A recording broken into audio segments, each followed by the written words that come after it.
Yeah, wow. This is a very interesting time to look to the stars, my friend. Hanging over the meeting, a shocking new report that details a catastrophic decline in wildlife. Populations are plummeting.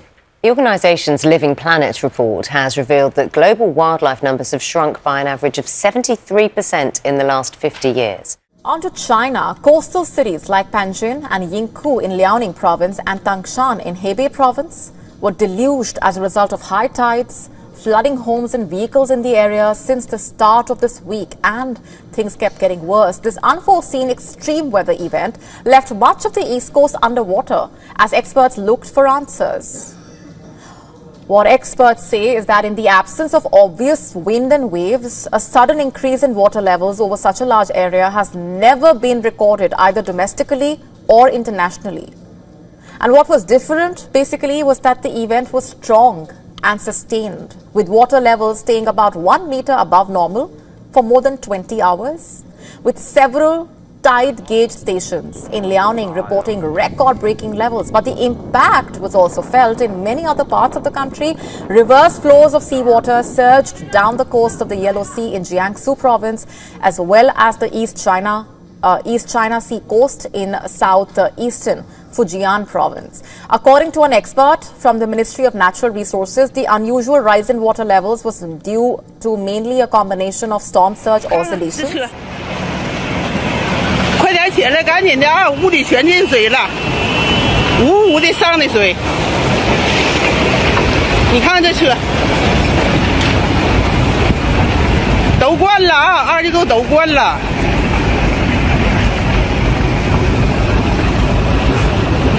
were deluged by high tides, flooding homes and vehicles in the area since the start of this week, and this has of course kept rising. Now, this unforeseen extreme weather event left much of the east coast underwater as experts are looking for answers. The oscillation started in Bohai Bay on October 19, propagating southward to Shandong and then rebounding back to Liaoning, where it met the high tide, leading to a seawater backflow phenomenon. And this serves as a reminder to us in the context of global climate anomalies. Extreme weather events may arrive quietly without any warning, and that we need more research on new kinds of natural disasters.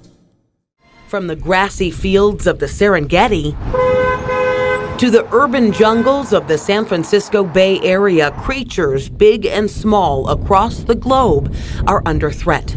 New numbers show how wildlife populations have plunged 73% in just half a century. That means in just my lifetime, 50 years, we've seen a decline of 73% in the average size of these wildlife populations. And according to the charity, the WWF, the loss of natural spaces globally over the last 50 years has caused wildlife populations from the poles to the tropics to shrink by an average of 73%. This isn't just a sad story about the loss of wildlife. This has profound consequences for you and I. We know, with having lost so many wild places, that this is putting many ecosystems really on the brink. And many of them, from the Amazon through to our coral reef system, are really on the edge of very dangerous tipping points. Last year, tropical rainforest was destroyed at a rate of 10 football pitches a minute, often for agriculture. Losing swathes of forest here changes patterns of rainfall, causing droughts that actually make it harder to grow food. Intact tropical forest supports a vast array of wildlife, but it also helps fight climate change. So wild spaces aren't just homes for wildlife, scientists say. They're the planet's life support system.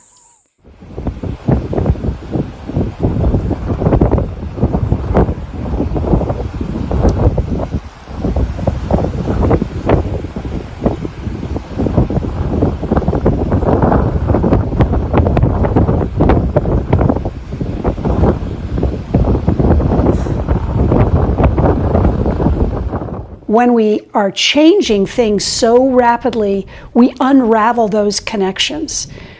Extinction happens in a heartbeat. Elephants in tropical forests, hawksbill sea turtles off the Great Barrier Reef, even migrating birds passing through Milpitas. The habitat loss is putting many ecosystems on the brink and threatening the planet's biodiversity. With climate change, these ecosystems are being impacted. These species are being impacted often in a negative way. We worry that we've seen the numbers of most birds decline over the past few decades, and we increasingly worry that we're going to lose these species. In California, the number of winter-run Chinook salmon dropped 88% since 1970. Conservationists say protecting the planet's wildlife is an urgent wake-up call no one should ignore. Tina Kraus, CBS News. Now finally, France has had some really dramatic weather. Waves have been crashing onto the streets in the western city of Saint-Malo, drenching people watching on. Social media videos showed people laughing and cheering. Waves crashed on a street in western French city of Saint-Malo, drenching onlookers and cars as France's weather service forecasted strong wave warnings in much of the region. The weather service, Météo France, placed 6 departments in western France on yellow alert, the third highest level of warning for strong waves. The local authorities have advised against staying close to the waves.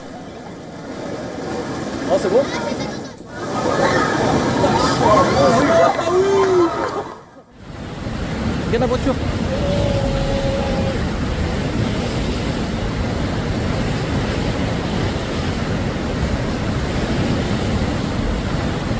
Viens la voiture.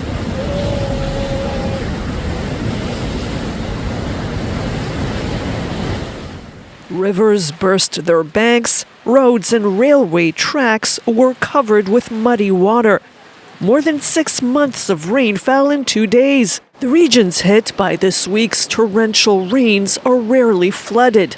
The water is now receding, but residents are still stunned by the amounts of rain that fell in their town and the risks they faced only hours ago.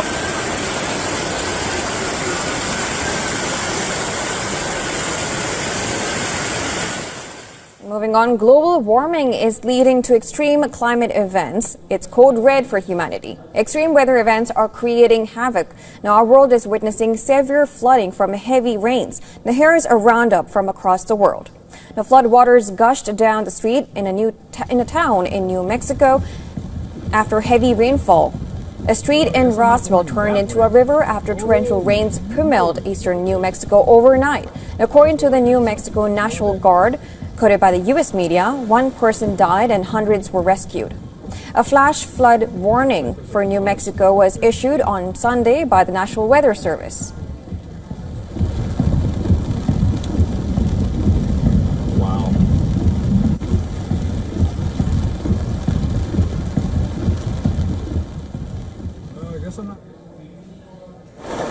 Heavy rains from an atmospheric river prompted an emergency response in West Vancouver. Roads have been covered in muddy water with debris flowing down various streets. The North Shore Emergency Management altered the population that rainfall would continue.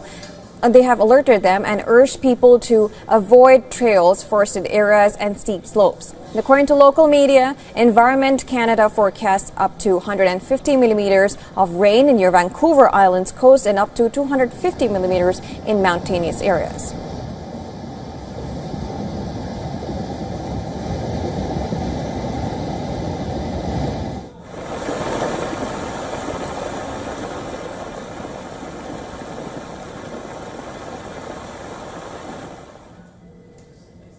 Moving to Italy, residents of Licata in Sicily woke up counting the damage from the heavy rainfall that caused severe flooding and landslides. As the weather conditions were improving, residents started to tidy up their houses and streets while the damage count began. Scientists are expecting to see more solar storms now that the sun has reached the peak of its 11-year solar cycle. Let's go live to ANU astrophysicist and cosmologist, Dr. Brad Tucker. Brad, thanks for your time. What happens at this phase, this part of this, the 11-year sun cycle?